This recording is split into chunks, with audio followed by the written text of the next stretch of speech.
India TV 9 news Maharashtra. शहरात वाढत्या अतिक्रमणाच्या समस्येमुळे नागरिकांमध्ये तीव्र नाराजी व्यक्त होत असून एकाच व्यक्तीच्या नावावर तब्बल अनेक ठिकाणी अतिक्रमण नोंद असल्याचा गंभीर आरोप पुढे आला आहे. या पार्श्वभूमीवर संबंधित व्यक्तींवर तात्काळ कठोर कारवाई करावी अशी मागणी नागरिकांकडून करण्यात येत आहे. नागरिकांचे म्हणणे आहे की महानगरपालिकेकडून अतिक्रमणधारकांना दंडात्मक पावत्या देण्याची पद्धत सध्या सुरू आहे.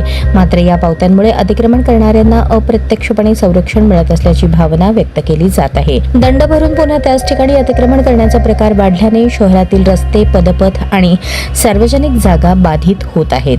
विशेषतः एकाच व्यक्तीच्या नावावर मोठ्या प्रमाणामध्ये अतिक्रमण असल्याची माहिती समोर येत असल्याने प्रशासनाच्या कार्यपद्धतीवर प्रश्नचिन्ह निर्माण झाले आहे.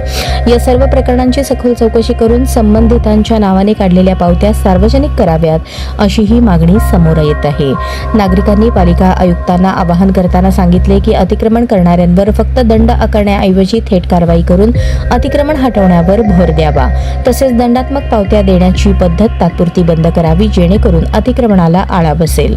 दरम्यान या गंभीर आरोपांवर महानगरपालिकेकडून अद्याप अधिकृत प्रतिक्रिया आलेली नसून प्रशासन याकडे कशा प्रकारे पाहते याकडे शहरवासियांचे लक्ष लागले आहे.